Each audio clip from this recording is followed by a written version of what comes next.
God bless every viewer that is watching. And I have something to share with you today. So about 2 days ago, I was on the prayer mountain praying to our Lord and Savior Jesus Christ. And as I was praying, I encountered the glorious power of the Holy Spirit.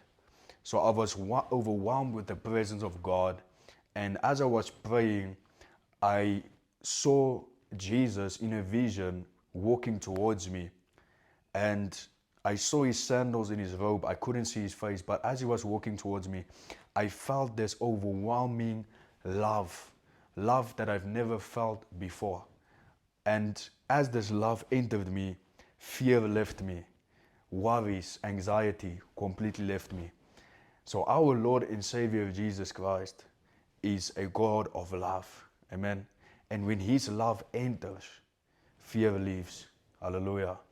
So if you are battling with fear of this, fear of that, his love will cast it out. As it said in the word, his perfect love casts out all fear.